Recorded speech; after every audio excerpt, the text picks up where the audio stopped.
A successful businessman saw a young lawyer on TV speaking about abandoned children. When she mentioned where she was found 20 years ago, his coffee cup shattered on the floor. Marcus Thorne stood at his study window, watching his 4-year-old daughter Emily play with her dolls on the Persian rug. Rain pelted against the glass. She wore the yellow dress her mother had bought her, the one that made her look like a tiny sun in the dim room. His hand shook as he checked his phone again. 3 missed calls from Caroline, 2 from Lisa, Emily's mother. He'd have to deal with both of them soon. Emily looked up at him and smiled. "Daddy, look, this one's you." She held up a doll in a business suit. The phone buzzed in his hand. Caroline's face appeared on the screen. Marcus stepped into the hallway, closing the door quietly behind him. "Did you handle it?" Caroline's voice cut through the line. "I'm working on it." "Working on it isn't good enough, Marcus. That waitress is threatening to go public." "Do you know what this will do to us? To your reputation?" Marcus pressed his forehead against the wall. "She has a name. It's Lisa.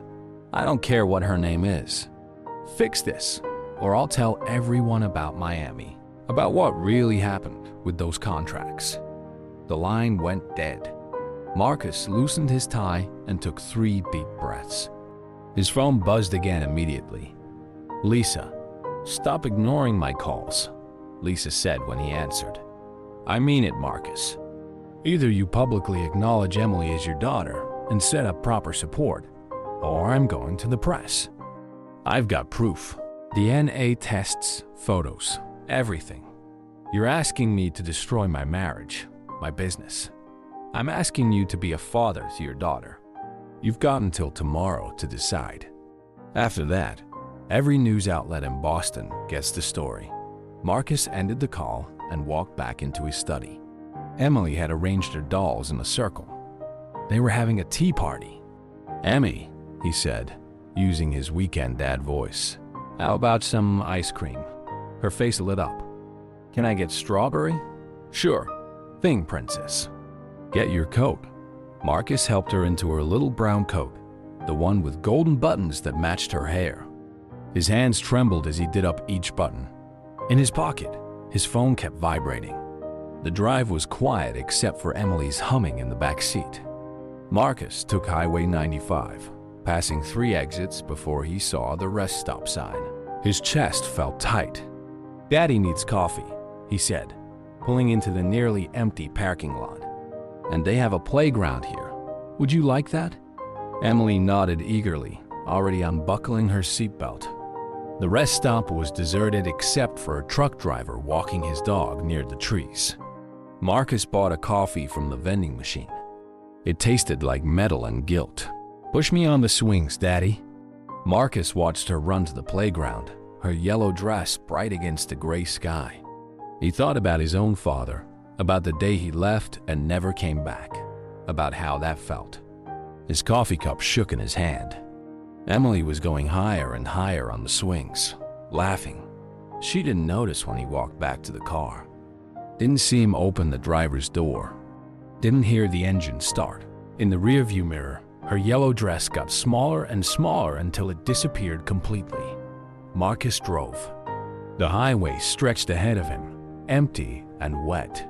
His hands gripped the steering wheel so tight his knuckles turned white.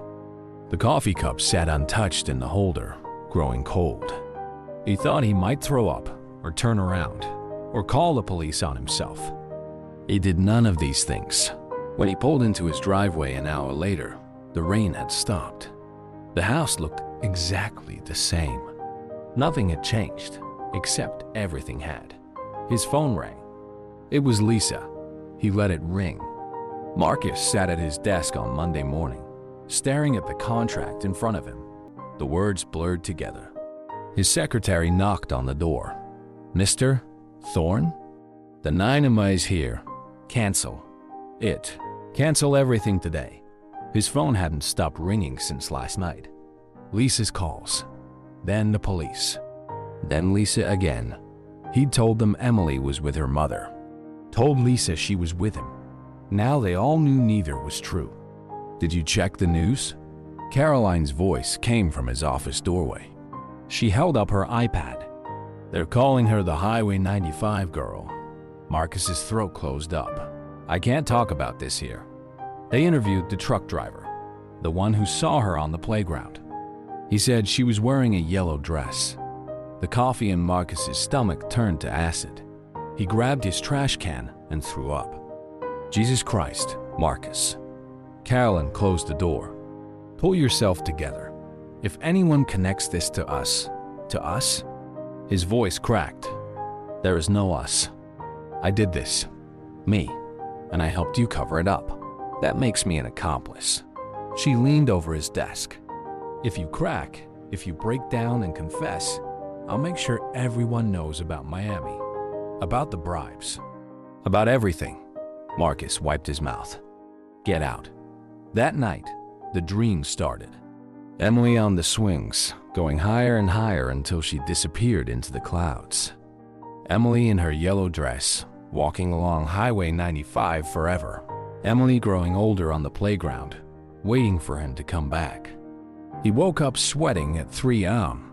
The TV was still on, playing news coverage of the search. Police are asking anyone with information about the abandoned child to come forward, the reporter said. The 4-year-old girl was wearing a yellow dress when last seen. Marcus changed channels. Changed them again. Every station showed the same playground, the same swings, different reporters asking the same questions. The police came to his office on Wednesday. 2 detectives, one old, one young. They had notebooks and tired eyes. "Mr. Thorne," the older one said.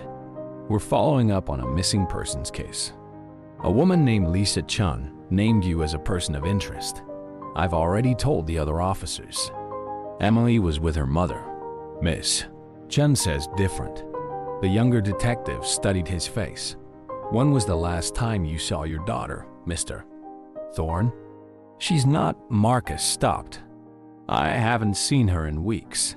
Witnesses place a girl matching Emily's description at the Highway 95 rest stop on Sunday. Security cameras show a black Mercedes similar to yours leaving the scene. "I was at home all day Sunday. My wife can confirm." The older detective nodded slowly. "We'll need to verify that." After they left, Marcus locked his office door and called Lisa. "You son of a bitch." Her voice shook. "What did you do to her?" "Lisa, they found her coat, Marcus. The brown one with gold buttons. By the highway." "What did you do to my baby?" Marcus hung up. His hands wouldn't stop shaking. He needed a drink. Caroline was waiting when he got home. She stood in the kitchen, surrounded by packed suitcases. "I talked to the police today," she said. "Gave you an alibi like you asked. That's the last thing I'm doing for you. Where are you going? Don't contact me. Don't try to find me." She grabbed her bags. "If they start asking more questions, if they get close to the truth, remember what I know about you." The door slammed behind her. Marcus opened the bottle of scotch and drank straight from it. At midnight, he drove to the police station, parked outside for 2 hours, engine running. A confession burned in his throat. He drove home without going in. The next morning, he had his first panic attack during the quarterly board meeting. His heart tried to explode. His lungs forgot how to work. The room spun. "Mr. Thorne?" His CFO touched his shoulder. "Should we call an ambulance?" Marcus shook his head, gasping. Through the glass walls of the conference room, he could see the news playing silently on the lobby TV. A yellow dress. A playground. A father who never came back. Just like his own father all those years ago. The cycle continuing, generation after generation. The search for Emily played on every channel. Police dogs sniffing through woods. Divers checking lakes. Lisa on camera, begging for information. Marcus watched it all, drinking more each night. His hands shook less with scotch in them. The police came back 3 more times that week. Asked the same questions. Studied his face for cracks. He almost gave them what they wanted. almost broke down and told them everything. Instead, he hired lawyers. Expensive ones. They advised him to stop talking to the police, to cut contact with Lisa, to wait it out. So he waited. Watched the news, drank, listened to Caroline's voicemails get progressively more threatening. The story began to fade from the headlines. Other children went missing. Other tragedies took its place.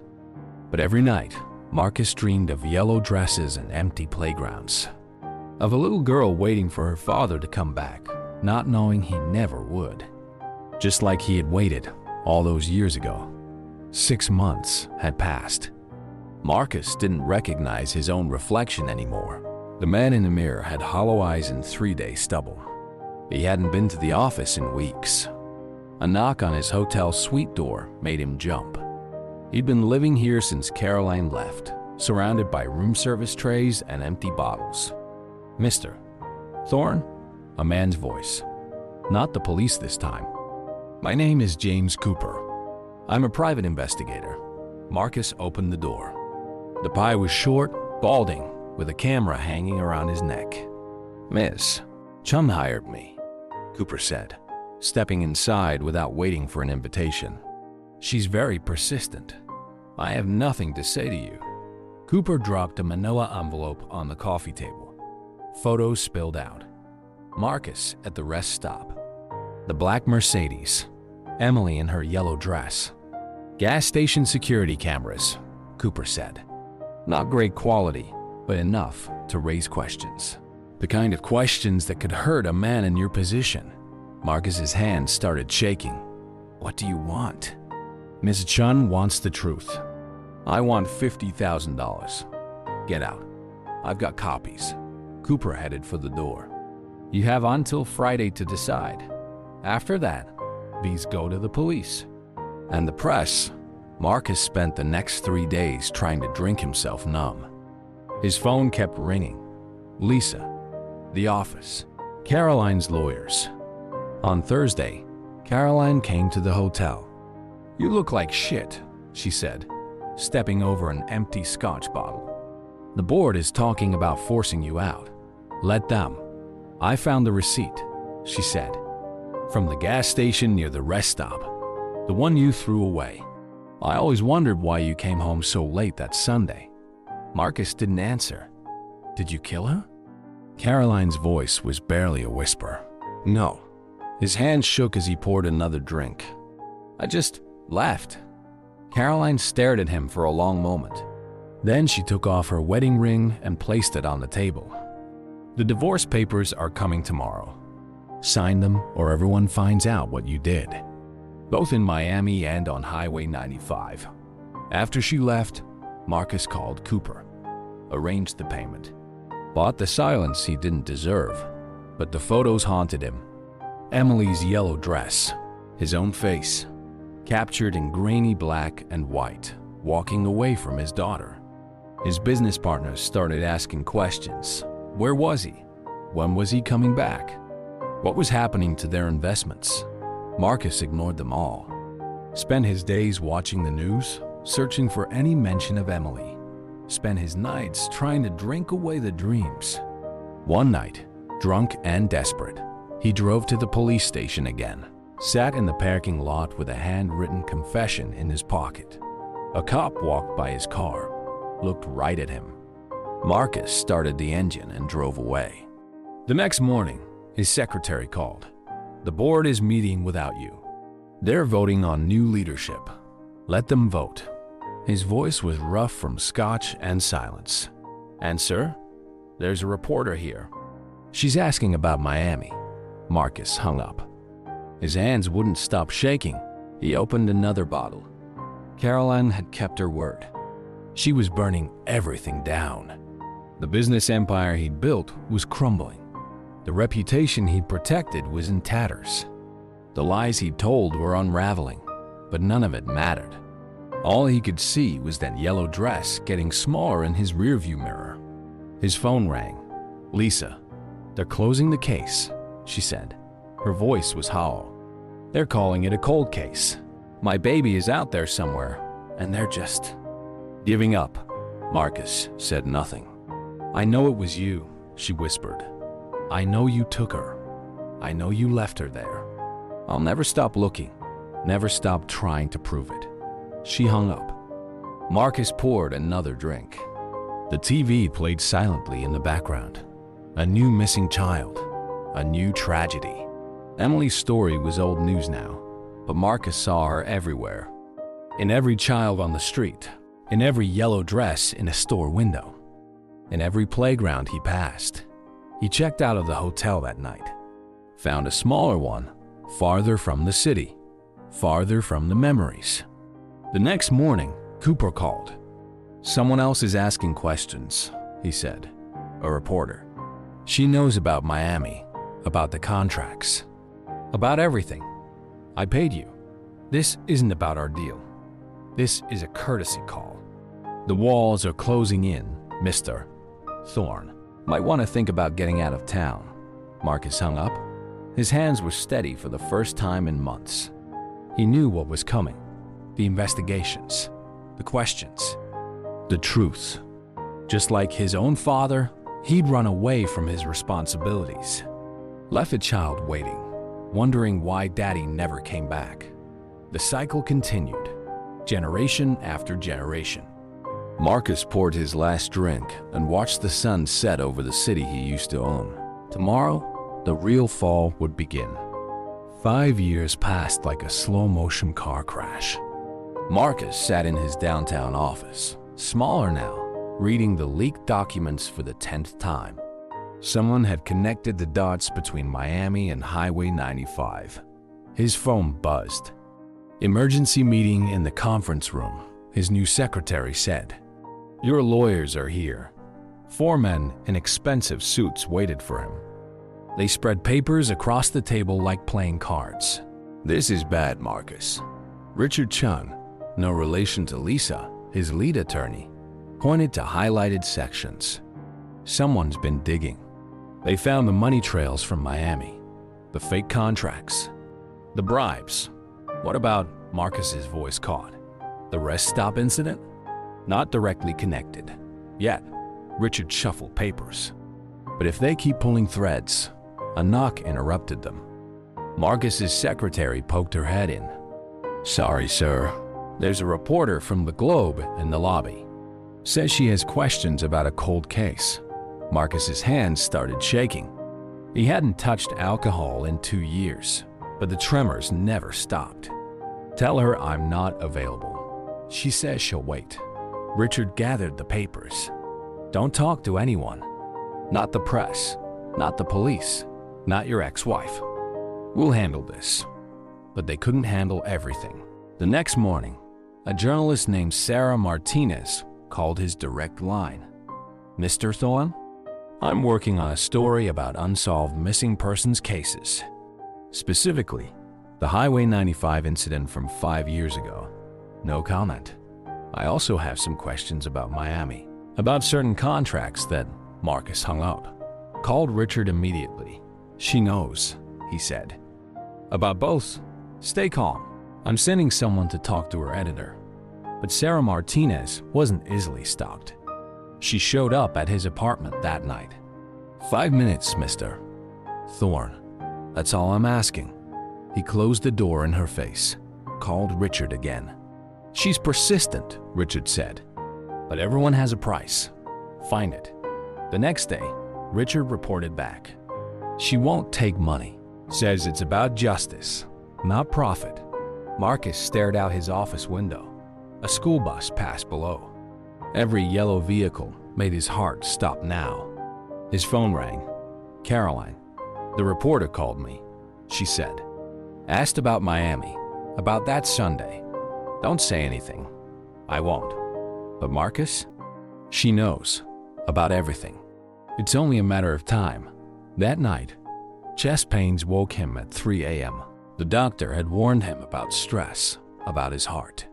He took pills, tried to breathe, watched the ceiling fan spin. His phone lit up. Unknown number. Remember me? Cooper's voice. The pie from 5 years ago. Thought you should know. Federal agents were asking about you today. About Miami. Marcus ended the call. His chest hurt worse. The next morning, men in dark suits walked into his office. Mr. Thorne? FBI. We have some questions about certain contracts from 5 years ago. Marcus pressed his panic button under the desk. Richard appeared within minutes. My client has no comment at this time. The agents left behind a subpoena. Richard read it, frowning. They're reopening the Miami investigation. And Marcus? They're good. They'll find everything. Everything? Everything. Richard's face was grim. Including where that money went. Including what happened that Sunday. Marcus loosened his tie. The room felt too small. What are my options? Honestly? Not many. They'll freeze your accounts, seize your assets. And when they dig deep enough, they'll find Highway 95. Richard nodded. The statute of limitations on child abandonment is longer than on financial crimes. Marcus stared at his shaking hands. How long? Until she's found, dead or alive. That word, dead, hit him like a punch. He'd never let himself think it before. His phone buzzed. Sarah Martinez again? Mr. Thorne? Last chance to tell your side. He almost answered. Almost told her everything. Instead, he called Richard. Get me out of this. But even Richard's best efforts couldn't stop everything. The next day, federal agents raided his office. Took computers, files, everything. Marcus watched from across the street, drinking coffee that tasted like metal and memories. His phone rang. An old detective from 5 years ago. Mr. Thorne? We're reopening the Highway 95 case. New evidence has come to light. Single quotes. Marcus's coffee cup slipped from his shaking hands, shattered on the sidewalk. That night, alone in his apartment, he opened his safe, took out the gun he bought years ago, held it, considered it, put it back. His father had run away. He had run away. But there had to be another way. His phone buzzed one last time. Sarah Martinez. Story runs tomorrow. Mr. Thorne. About Miami. About Highway 95. About everything. Marcus hung up. Stared at his reflection in the window. The man looking back was a stranger. A coward. Just like his father. He opened his laptop. The document he'd started 100 times stared back at him. 1. Marcus Thorne, being of sound mind. His hand shook as he typed his confession. But when morning came, he saved the file without sending it. Some cowards never stop running. 10 years after that Sunday at the rest stop, Marcus watched his empire crumble on live television. Business networks showed federal agents carrying boxes from his company's headquarters. His largest development project collapsed overnight. The Miami contracts were just the beginning, Richard said over the phone. They're finding everything. Marcus stood in his kitchen, watching his coffee maker drip. He'd moved to a smaller house last month, selling his penthouse before the feds could seize it. His phone rang. A familiar voice from the past. Turn on Channel 7, Caroline said. He did. There she was, his ex-wife, standing at a podium. I can no longer remain silent about what I know. TV, Caroline said. About the Miami contracts. About Highway 95. About everything. Single quotes. Marcus's coffee cup slipped from his hand. Hot liquid splashed his feet. You promised, he whispered into the phone. Immunity deal, Caroline said. They offered it this morning. I took it. Sorry, Marcus. The press conference continued. Caroline detailed the Miami bribes, the fake contracts, the money laundering. Then she paused. There's something else, she said, about a little girl in a yellow dress. Marcus turned off the TV. His chest felt tight. The doctor had warned him about his heart last week. His phone buzzed. Text from Richard. Don't talk to anyone. Coming over now. But before Richard arrived, federal agents knocked on his door. Mr. Thorne, we have a warrant. They took everything. Computers, Papers. Phone. Your accounts are frozen, an agent said. Don't leave town. Marcus sat in his empty house, listening to them search room by room. His chest pain got worse. He gasped. Hospital. The agents called an ambulance. The heart attack hit just as the paramedics arrived. White hospital walls replaced his living room. Beeping machines, tubes. Minor cardiac event, the doctor said. Warning shot. Next one might kill you. Marcus stared at the ceiling. A news program played quietly on the room's TV. Breaking news in the Highway 95 cold case, a reporter said. New testimony suggests a nurse changed the channel. Richard visited that afternoon, looking grim. Caroline's testimony changed everything. The feds know about the rest stop now. They're reopening the case. How long? Marcus's voice was weak. Hours, maybe days. They'll arrest you as soon as you're released. Marcus closed his eyes. My last employee? Quit this morning. Everyone's jumping ship. That night, alone in his hospital room, Marcus made calls. Sold what he could. Transferred funds to offshore accounts. His empire was ashes. His reputation destroyed. His freedom measured in hours. Just like his father, he'd lost everything. But his father had only run from bills and responsibilities. Marcus had run from something much worse. The doctor released him the next morning with a handful of prescriptions and stern warnings. Federal agents waited in the lobby. Mr. Thorne? Come with us, please. But Richard appeared, waving papers. My client is still under medical care. You can question him tomorrow. The agents backed off. Temporarily, Marcus went home to his small house. Started packing. His phone rang. Lisa, I saw Caroline's press conference, she said. Her voice had aged 10 years. They're going to arrest you. Lisa, I don't. Just tell me one thing. Is she alive? Marcus's hand shook. I don't know. I just left her there. Lisa's sob cut through the phone. You're just like your father. A coward who runs away. She hung up. Marcus stared at his shaking hands. His father had run to Mexico. Disappeared completely. Marcus could do the same. He grabbed his go bag. Passport, cash, new identity papers Richard had arranged years ago. But as he reached for his car keys, his chest tightened again. The doctor's words echoed. Next one might kill you. Marcus sat heavily on his couch. Stared at the bag. His phone buzzed. Richard, federal agents just left my office. They're coming for you. Now. Marcus looked at his go bag. At his car keys. At the escape route he'd planned for years. Then he looked at his hands. Still shaking. Always shaking. Just like his father's must have shaken as he drove away. Never looking back. The sound of police sirens grew closer. Marcus thought about Emily. About yellow dresses and playground swings. About cycles repeating generation after generation. His chest hurt. His hands shook. The sirens got louder. His father had run away. He had run away. Both of them, cowards until the end. Blue lights flashed through his windows. Marcus stood up. Walked past his go bag. Past his car keys. Opened his front door. Mr. Thorne, an FBI agent said, "You're under arrest." As they led him to the car, a news van pulled up. Cameras flashed. Marcus didn't run. Not this time. Some cycles had to end. Marcus sat alone in his living room, watching evening news coverage of his own downfall. House arrest suited him. No more offices to hide in. No more meetings to attend. Just him, an ankle monitor, and endless news cycles.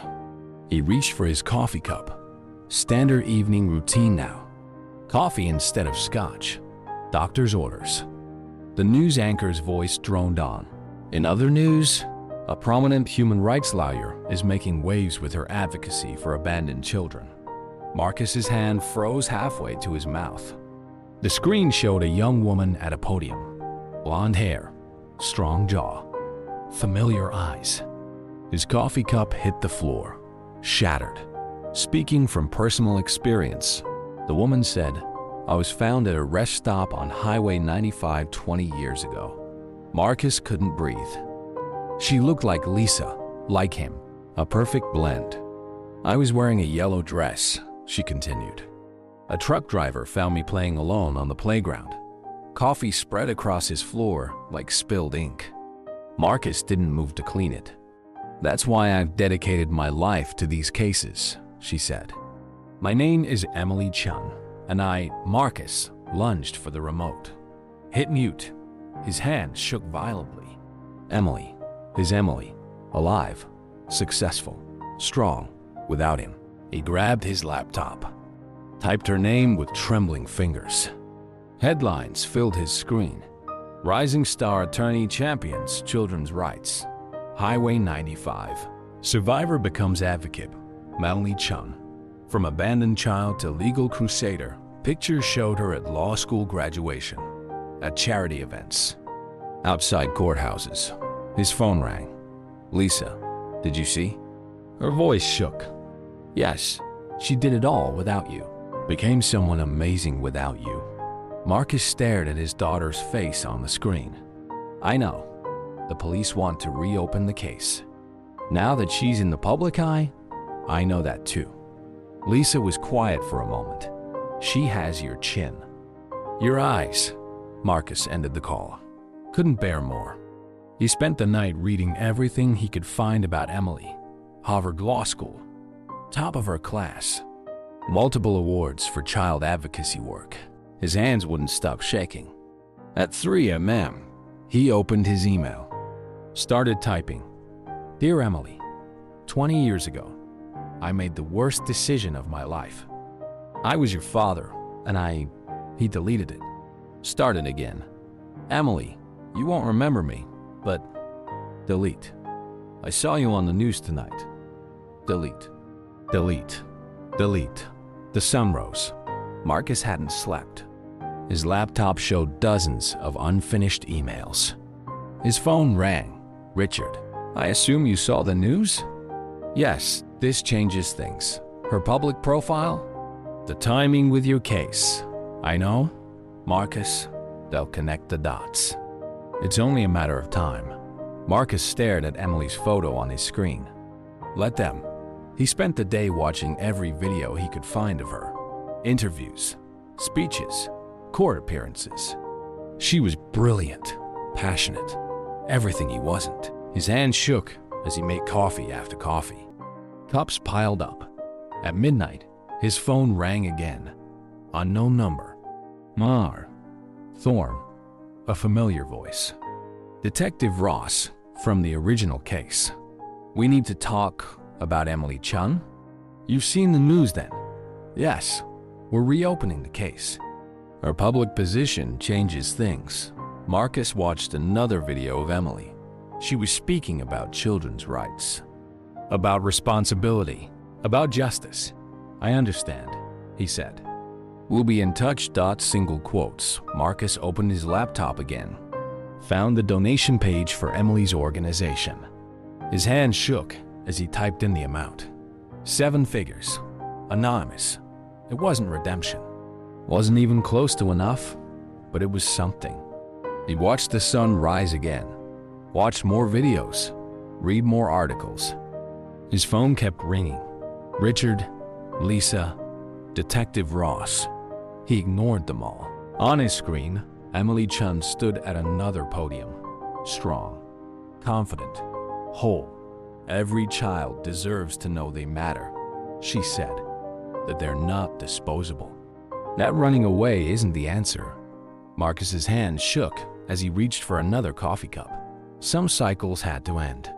And sometimes, the children who were left behind built something better from the ruins. 1 month after seeing Emily on TV, Marcus hired a new private investigator.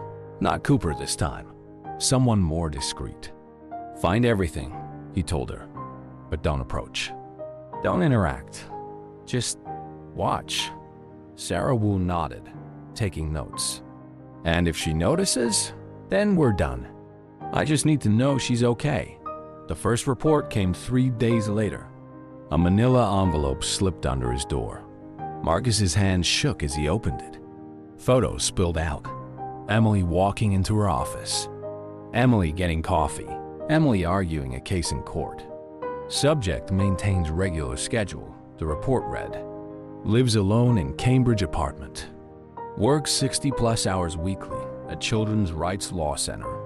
Marcus studied each photo. She wore power suits now, not yellow dresses. Carried legal briefs instead of dolls. His phone rang. Sarah Wu. "Found the adoption records," she said. "Sealed, but accessible. Want them?" "Yes." An hour later, another envelope arrived. Thomas and Marie Parker. Middle-class couple from Worcester. Elementary school teacher and librarian. They'd adopted Emily 3 months after the rest stop. Marcus read every page twice. The Parkers had given her everything he couldn't. Stability, love, a real home. His hand shook as he reached for his phone. Called Sarah. "Find the Parkers," he said. "I need to know if they were good to her." Yes. The next report came with school photos. Emily through the years. Science fairs, soccer games, dance recitals. The Parkers had been at every event. Front row, smiling, proud. Marcus stared at their faces in each photo. They'd done what he couldn't. His phone buzzed. Richard. Police called again. They're connecting dots. Marcus ignored him. Called Sarah instead. "I need her articles." Everything she's written, professional or personal? Everything. That night, Marcus read Emily's law review papers, her opinion pieces, her interviews. She wrote about children's rights with fierce passion, about the importance of stability, about the damage abandonment does. His hand shook so hard he could barely hold the papers. At midnight, Sarah called. Found something interesting.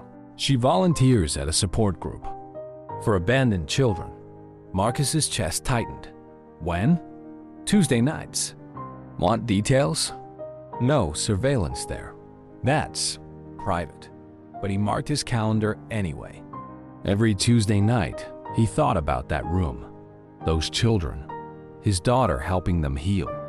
The next report included Emily's case records. Children she'd helped, families she'd reunited. She was doing more than just legal work. She was breaking cycles. His phone rang. Detective Ross. "Mr. Thorne, your daughter's making quite a name for herself." Marcus said nothing. Interesting timing. Her public profile. Your case, I have nothing to say. But he had everything to say. To Emily, to the Parkers, to all of them. Sarah's next report included newspaper clippings. Local coverage of Emily's work.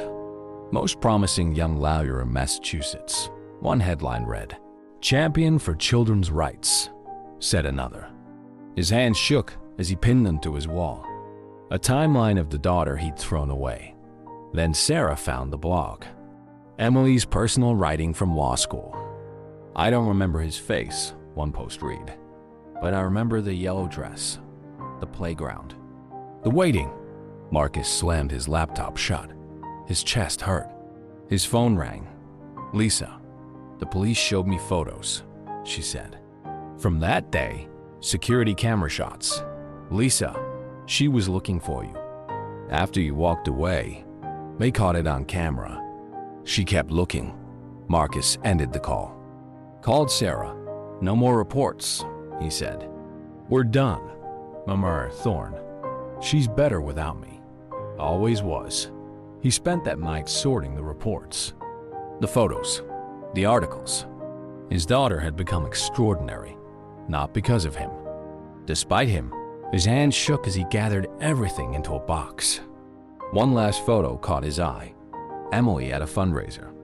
Speaking about broken systems, broken families, broken cycles. "We can do better," the caption quoted her. We must do better. Marcus closed the box, sealed it. Some stories weren't his to follow anymore. His phone rang. Sarah. Last thing, she said. She's speaking next week. Public event about child advocacy. Location? Downtown. Open to public. Marcus wrote down the details with shaking hands. One look from the back of the room. That's all he'd allow himself. One look at the daughter who'd built herself from his ruins. His phone rang again. Richard, police are closing in. They've got photos from that day. Evidence. Good, Marcus said. Some cycles had to end, and sometimes they ended in courtrooms where daughters had become stronger than fathers. 6 months after discovering Emily, Marcus stood in his empty mansion. Moving boxes lined the walls. The real estate agent had sold it for half its worth.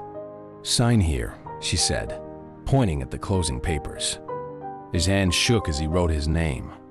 The modest suburban house waited for him. 2 bedrooms. Small yard. Nothing like the palace he built from other people's ruins. His phone rang. Richard. The mansion sale hit the news, his lawyer said. They're calling it the end of an empire. Good. Marcus carried 1 box at a time to his car. No movers, no help. He needed to feel the weight of everything he was leaving behind. At 2 p.m., he had his first therapy appointment. Dr. Sarah Chun, no relation to Lisa and Emily. She'd made that clear when he called. Why now? She asked, studying his shaking hands. I abandoned my daughter 20 years ago, Marcus said. First time he'd said it out loud. Left her at a rest stop. She was wearing yellow, doctor. Chun wrote something down. And now, she's a lawyer. Helps kids like her. I saw her on TV. Have you contacted her? Marcus stared at his hands. No, she's better without me. But you're here. Some cycles have to end. That night, Marcus started volunteer work at the community center. Kitchen duty, washing dishes. Mindless work for shaking hands. A boy came in late, 10 years old. Ragged clothes. You hungry, kid? Marcus asked. The boy nodded. Marcus made him a sandwich. Watched him eat like he hadn't in days. My dad left last year, the boy said between bites. Mom says he's not coming back. The plate Marcus was washing slipped from his hands. Shattered. He called Dr. Chun that night. I want to confess, he said. To the police. To Emily. To everyone. Why now? There was this kid. Sleep on it, she said. We'll talk tomorrow. But Marcus didn't sleep. He wrote instead. Everything. The whole story. His hand shook as he typed. 20 years ago, I became my father. Worse than my father. He only ran from bills. I ran from flesh and blood. From a little girl in a yellow dress. At dawn, he printed it. 30 pages of truth. His phone rang. Richard. Police are building a case. They've got witnesses. Photos. Timeline. Good. Marcus went back to the community center. More dishes. More hungry kids. A girl in a yellow dress came in. Your hands are shaking, she said. Marcus gripped the counter. Bad memories. My hands shake too, she said. When I think about my mom leaving, he made her hot chocolate. Extra marshmallows. That night, in therapy, he broke down. I see her everywhere, he told Dr. Chun. Every kid. Every yellow dress. Every playground. That's guilt. That's punishment. He kept volunteering. Kept writing. Kept shaking. His phone rang. Detective Ross. We're ready to make an arrest, Mr. Thorne. I know. Want to come in voluntarily? Marcus looked at his written confession. Not yet. He had one more thing to do. The community center needed a new kitchen. Better food storage, real equipment. Marcus called his bank. Empty the account, he said. Last one they haven't frozen. Send it all to the center. Money wouldn't fix what he'd broken. Wouldn't erase what he'd done. but it might feed some hungry kids. His hands shook as he signed the transfer. That night, he watched Emily on TV again. She was fighting for better child protection laws. "The system fails too many," she said. "We can't keep repeating these cycles." Marcus picked up his phone. "Called Dr. Chun." "I'm ready," he said. "For what?" "To end the cycle." He spent his last free night writing letters. To Lisa, to the Parkers, to Emily. His hands shook with every word. "Dear Emily, you won't remember me, but I remember everything. The yellow dress, the playground, the moment I became what I feared most, my own father." He sealed each letter, addressed them, would never send them. Some words couldn't bridge 20 years of silence. His phone rang. "Richard, they're coming tomorrow." "First thing." "I know." Marcus went to the community center one last time, washed his last dishes, made his last sandwiches. The girl in the yellow dress was there. "You're leaving?" she asked. "Some mistakes catch up eventually." She hugged him, quick, fierce. "At least you stayed long enough to say goodbye." His hands shook as he hung up his apron. Tomorrow, the police would come. Tomorrow, the cycle would end. Tomorrow, a daughter's justice would outweigh a father's cowardice. His phone rang. "Dr. Chun, are you ready?" Marcus looked at his shaking hands. "No," he said. But that's not the point anymore. Some cycles had to end, even if the ending hurt more than the running. Marcus wiped tables at the community center, his hands steady for the first time in years. Prison had changed him. 1 year served, 6 more to go. But they let him out for this 20 hours a week of community service. Mr. Marcus. Tommy, a regular kid, ran in. "Look what I got. Honor roll certificate." Marcus smiled. "That's going on the wall." He'd learned every kid's story, every parent who left, every empty chair at dinner tables. His phone buzzed. "Dr. Chun, saw the news?" she asked. "About Emily?" "Yes." His daughter had won another major case. Changed state law about child abandonment. Longer sentences now. "She's coming to tour shelters next week," Dr. Chun said. Including your center. Single quotes. Marcus gripped the table. "I'll switch days." "You sure?" He watched Tommy showing his certificate to other kids. "She built something good," he said. "I won't risk tainting that." After his shift, Marcus checked his email. His anonymous donation had cleared. Emily's organization would get another $1 million. Clean money this time. From his mother's estate. His hands didn't shake as he confirmed the transfer. His phone rang. "Richard, they're running a story," his lawyer said. "Connecting all the dots. Your conviction. Her work. Everything. Let them." Marcus had stopped running. Stopped hiding. When the police came last year, he'd confessed everything. Shown them the rest stop photos. Told them about the yellow dress. 7 years. Could have fought for less. Didn't. His phone buzzed. "Lisa, I saw your donation," she said. "The anonymous one. She deserves it. She's doing a fundraiser next month. For abandoned kids." Marcus stared at his steady hands. "I know." He'd read every article. Watched every speech. From his cell and now from his small apartment. Never reaching out. Never interfering. Just watching his daughter change the world he'd helped break. His phone rang again. "Detective Ross, there's interest in your story," he said. "Book deals, interviews, no. Could help other families, other fathers." Marcus thought of Tommy's empty chair at home. "My story isn't the one that matters," he said. He went back to the community center that night. Special dinner service. The girl in the yellow dress, Maria, helped him cook. "My mom called," she said, chopping carrots. First time in 2 years. Marcus kept stirring the soup. Steady hands. "You going to talk to her?" Maria shrugged. "She has to prove she'll stay first." Smart kid. Smarter than he'd been. His phone buzzed. Dr. Chun. Emily's organization is expanding, she said. Opening centers nationwide. Good. Your donations helped. Marcus served soup. Watched kids eat. Listened to their stories. Some had parents who left.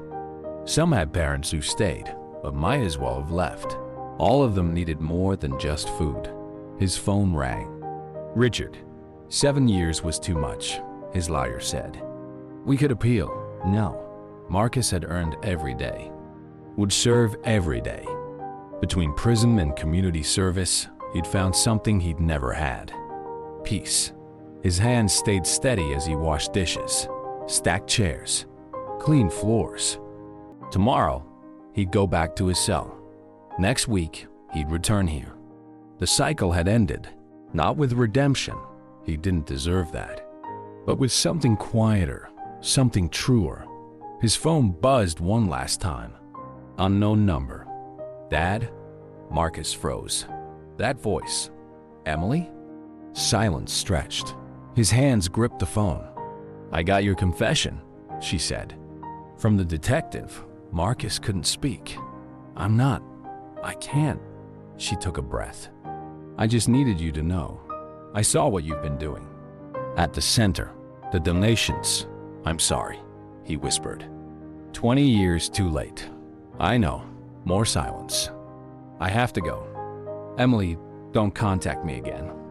Please, I need that much. The line went dead. Marcus stared at his hands. Still steady. He'd earned this too. This gentle rejection. This final closing of doors. His phone rang. Dr. Chun, you okay? No. Truth came easier now. But that's right. He went back to cleaning, back to helping, back to his small way of breaking cycles. Not for redemption. Not anymore. But because some things mattered more than running away. His hands stayed steady as he turned off the lights, locked up the center. Tomorrow, he'd return to his cell. Next week, he'd serve more soup. Next month, he'd make another donation. The cycle had ended. And in its place, something smaller but truer had grown. Not forgiveness. Not redemption. Just quiet work. Steady hands. And kids who needed someone to stay. If you enjoyed this story, we'd love for you to support us by leaving a like and subscribing to our Slices of Life channel. We'd also love to hear from you in the comments. Which city are you talking about? It's very rewarding for us to provide our followers with an enjoyable moment. We appreciate the unconditional support you show us in every story. Blessings!